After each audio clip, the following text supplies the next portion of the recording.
Welcome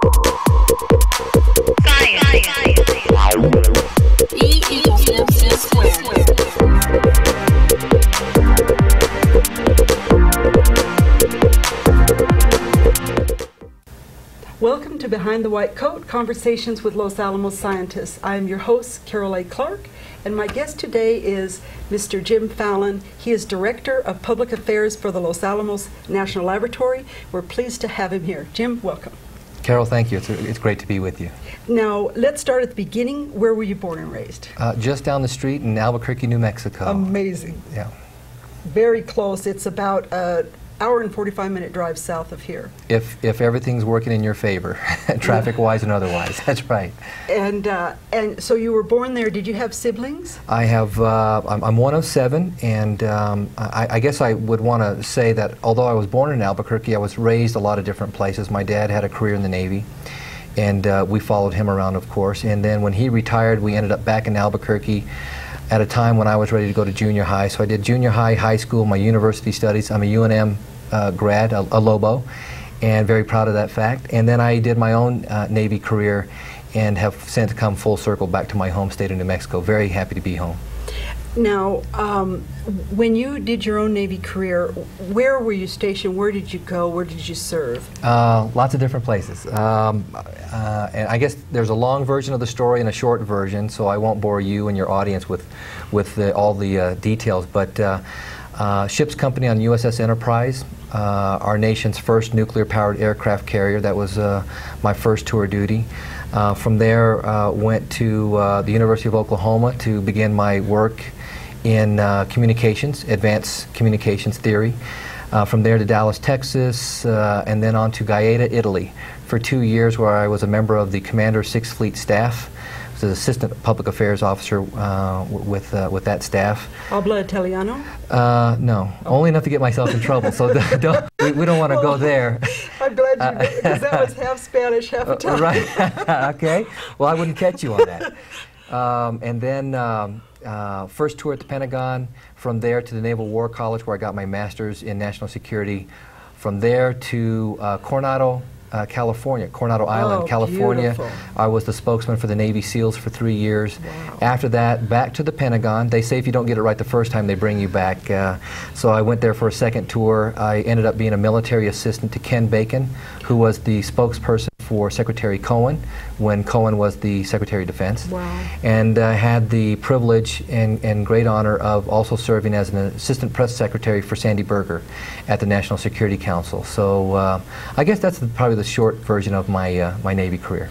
Well, let's just touch a little bit more in depth on when you were in Coronado, because I interviewed the mayor of Coronado, and that is the most beautiful area in the world. Isn't it? It's truly a gem. And you know, the thing that first comes to mind, I think, for most Americans is Coronado Hotel itself, or the inn. And it's an extraordinary historic type of landmark. Yes. But the military is right there in full glory. You have aircraft carriers, you have the submarine base across the bay, you have aircraft themselves operating out of the Naval Air Station.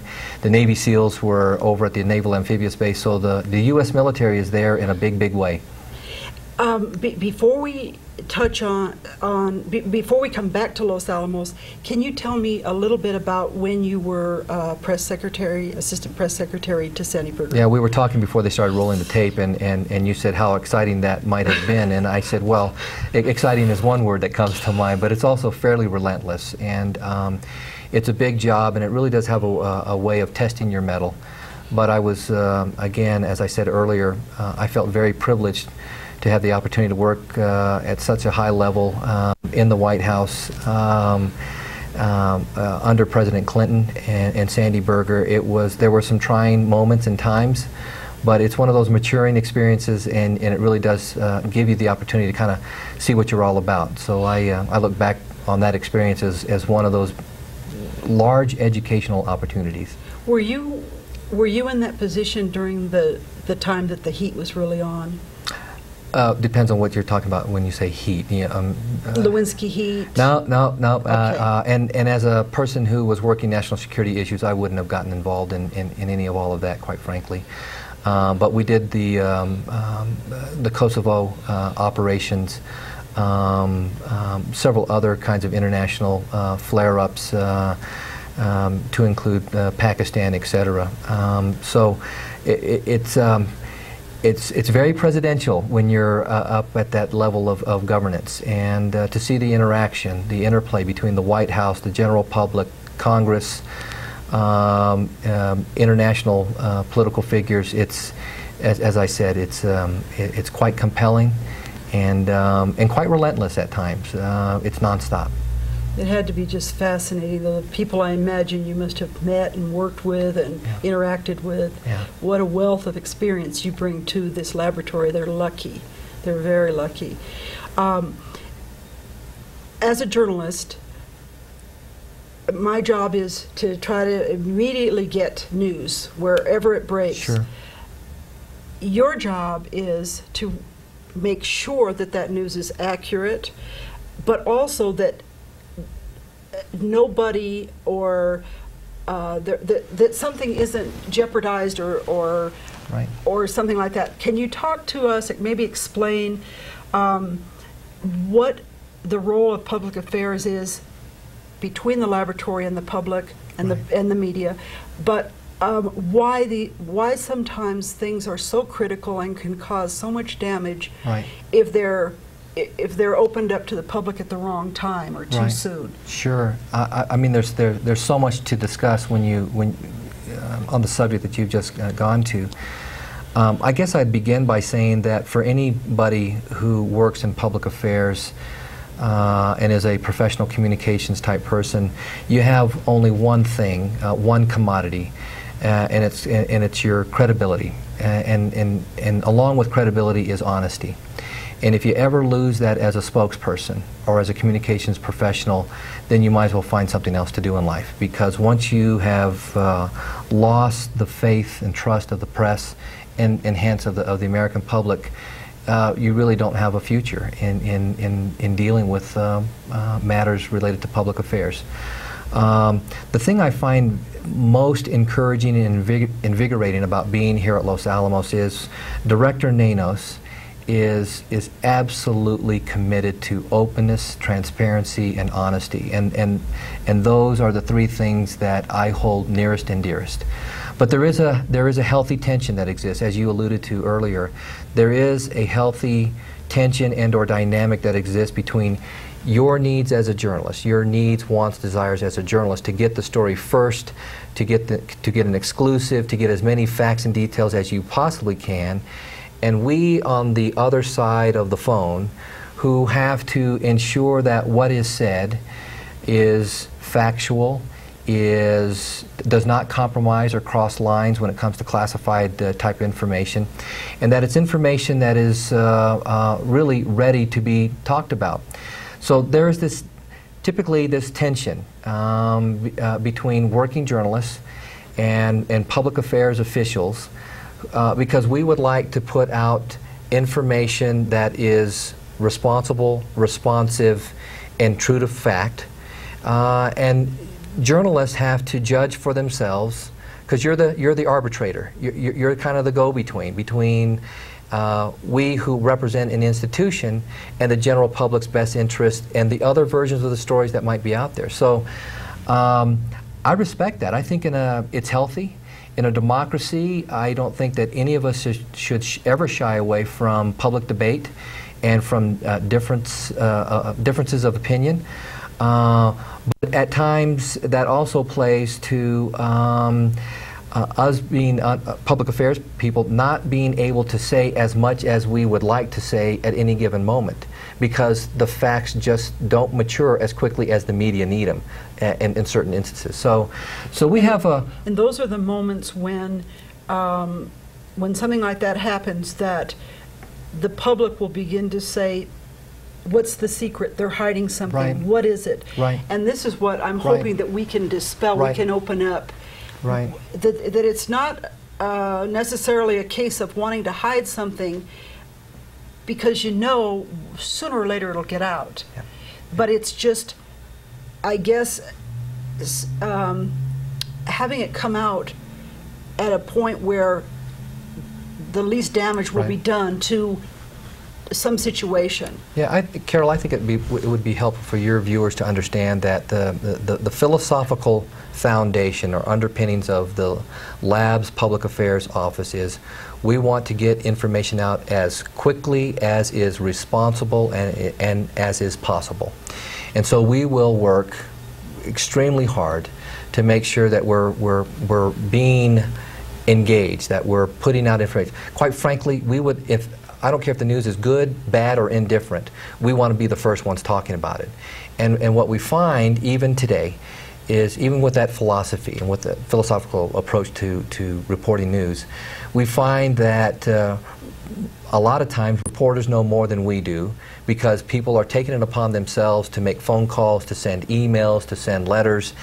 And so while we're trying to gather the facts, the journalists have already formed an opinion because someone has called them, someone has given them a version of a story. And so it's up to us. I call journalists in general kind of honest arbitrators. It's also incumbent upon public affairs officials to be honest arbitrators. And so what I find somewhat difficult at times is when a journalist calls, they've made up their mind, they think they have something, and so you have to help educate them.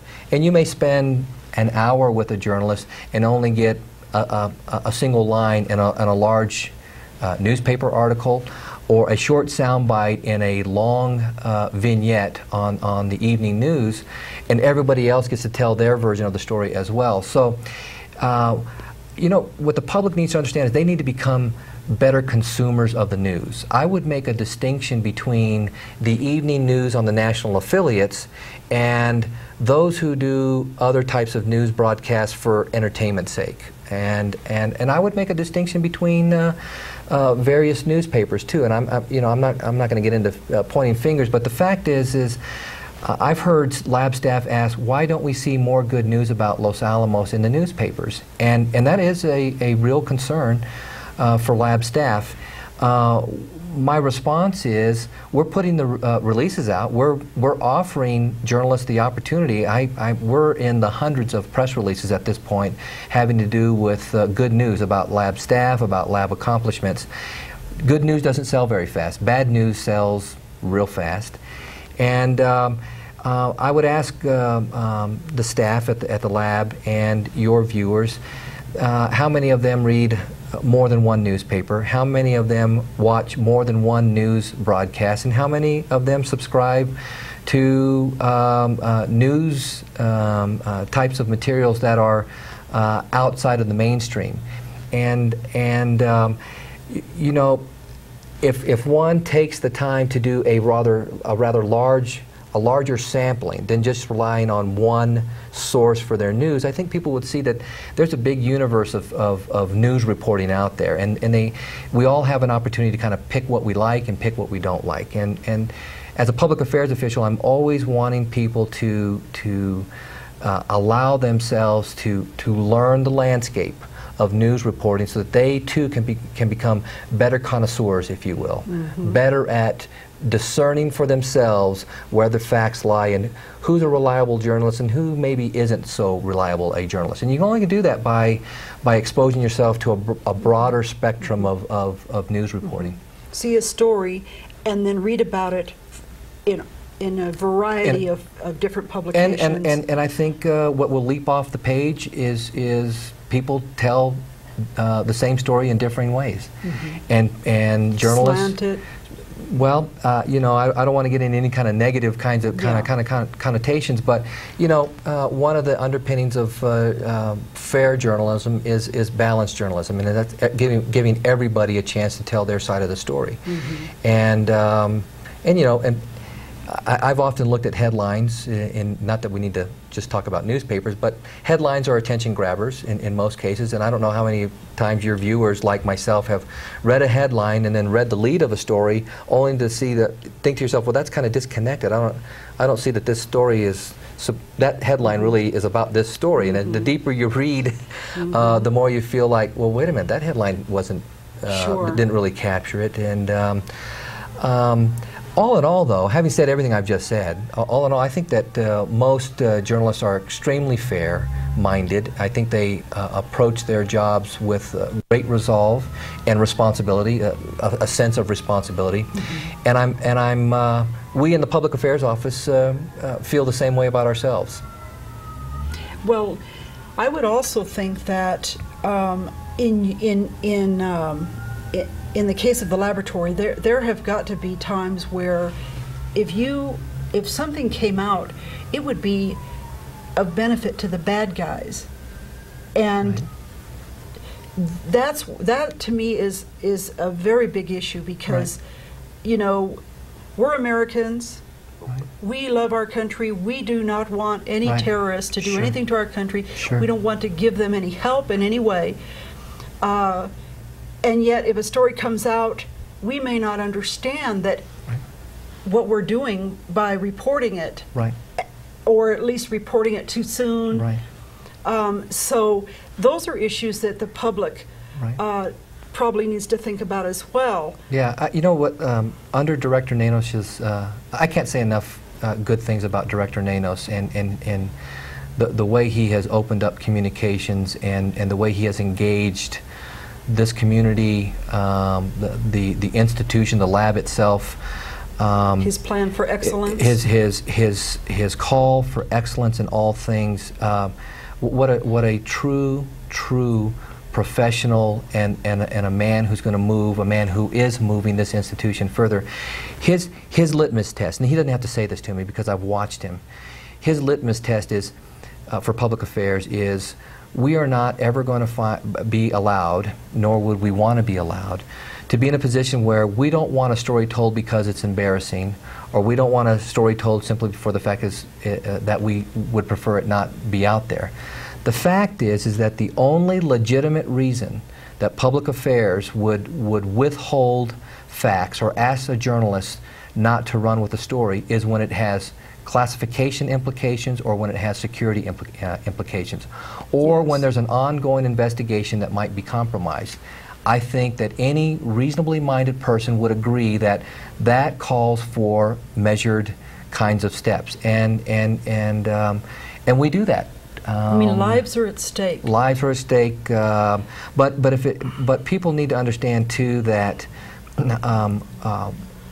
under my directorship, and certainly under that of Director Nanos, this Public Affairs Office is never going to withhold information simply because it's embarrassing. Because, and I can almost quote Director Nanos, if it's a bad news story, we're going to tell on ourselves first. And we're going to say everything that needs to be said up front. And that's fair, and that's honest. And that's operating an institution with integrity, and that's what we're about. That's what Director Nanos insists on.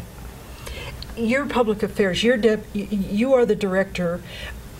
How many people are employed in that facility where I see you sometimes? We have about 30 highly skilled, and I love to talk about them because I'm so proud of the cadre of professionals that we have.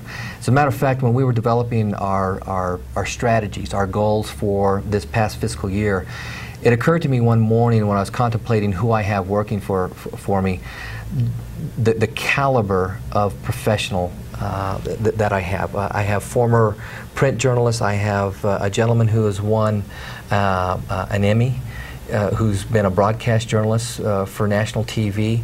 I have who is that, Matt? Kevin Rourke has won an Emmy for broadcast journalism. Lynn Tytler, my deputy, has years and years and years of corporate experience. She is a gem. I'm just blessed to have her as my deputy confidant and trusted assistant. And then I go down the list of the public affairs staff who do external media, some with years and years and years of experience within the laboratory, some with less experience, but all of them with integrity, honesty, a work ethic that rivals any work ethic I've ever seen in the military, and I've been in some pretty tough scrapes. On the internal side of the house, I have a young lady, who has been with the institution for a number of years and really has all the corporate knowledge. Jackie is probably the sounding board I go to first and foremost to kind of make sure I'm thinking of things correctly, and she's supported by a wonderful team of professionals who do internal communication. So that cadre of professionals do both internal communications and external media relations, and I think I'd put it generally into those categories. And then more recently, I inherited, through a little bit of a restructuring of the Communications and External Relations Division, our museum. And John Rhodes, the director of the museum, I don't know, the man should have his own show. He's such a great conversationalist, knows the history of the laboratory forwards and backwards, knows all of the nooks and crannies and the nuances, and is a brilliant conversationalist. And I just love being around the guy just because I marvel at his ability to tell this institution's story. And he's supported by a cadre of professionals as well, guides who work inside the museum, and then the folks who travel the state of New Mexico as a part of our Math and Science Academy and Science on Wheels, etc. So I think that we're doing a pretty fair job at this point of telling the institution's story. There's more we can do and are going to be doing, and we're just kind of ramping up. Folks ain't seen the best of public affairs yet. We're ramping up. We're finding our wind here, and we're going to be doing some good things here in the near future. You've been with the department for how long now? 16 months. 16 months. Did you come from Arizona? Well, yeah, okay. You're going to have me lend a little detail to my shortened version of my Navy career. I retired from the Navy in October of 2000 with the sole purpose and really the dream of coming here to Los Alamos. And at the time, the hiring wasn't happening very quickly, and as it turns out, a former Assistant Secretary of the Navy was working for then Governor Jane Hull in Arizona. She invited me to come join her and her staff, which I did. And then Governor Hull was term limited. The Republicans lost the governor's office. And my boss, the former Assistant Secretary of the Navy, went back to Washington, D.C., and I found myself once again faced with an opportunity to try to get back here to New Mexico. And so through pure fortuitous circumstance, I was surfing the web, checking at the Los Alamos National Lab website, and I saw they had an opening. I applied, and through good fortune, and I'd like to say Rich Marquez's wisdom, I'm being playful here, I was very, very fortunate, and got picked to come here. So I couldn't be more happy about being here in Los Alamos. This is the job I always wanted when I left the military, and being home in New Mexico is a special blessing. Had you been to Los Alamos before when you lived in Albuquerque? Had not. You've just always heard about it? Always heard about it. The reputation of the institution, I think, is, although I guess in recent times maybe, you know, some of the glory has been tarnished a little bit, but I'll tell you, this institution is, the trend lines are up. Under Director Nanos' leadership, and we're going to regain the high ground. What a phenomenal collection of scientists and technicians and specialists and support personnel. There is much to be proud of this at this institution, and I would want your viewers in this community, and I would want the staff to remember that we're part of a longer legacy. We're building the legacy of this institution. We're continuing to shoulder a legacy that was begun many, many years ago, and this is our turn. And I am confident that under Director Nanos, we're gonna fix the things that need to be fixed, and the last chapter is a long way away. The next chapter for this this institution is going to be a great one. It's going to be a great one. Very well said. You know, we've got about 3 minutes left. Okay. Is there anything else that I have not asked you that you would like the viewers to know about you, about the Public Affairs Department, or about the laboratory? Well, I would just ask that for many years now, maybe people having to take a second look at the institution, and they're wondering if there is a level of honesty and openness and integrity, all the things that Director Nanos has championed and holds dearest. And I would want people to have the confidence and to allow themselves to believe that we now have the right leadership in place. Director Nanos, his deputy, Carolyn Mangan, the members of our senior executive team. I've met with these people, I listen to them, I watch them, how they think through issues. What a tremendous team to face the challenges that we have before us today. And then Ed Wilmot, the new manager of the Los Alamos site office. He has come in with DOE.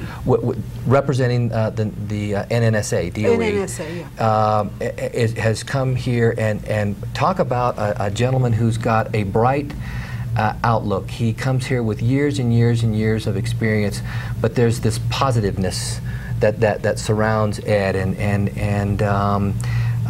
you know, I don't want people to think that I'm up here just painting a rosy picture, because there are issues. But we've got the right people in place now.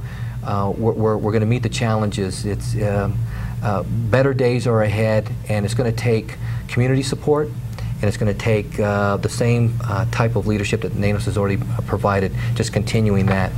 Great. Jim Fallin, thank you so much for being on the show. It's a pleasure, a real pleasure. And thank you for joining us. Please tune in again next week for Behind the White Coat, Conversations with Los Alamos Scientists. Science.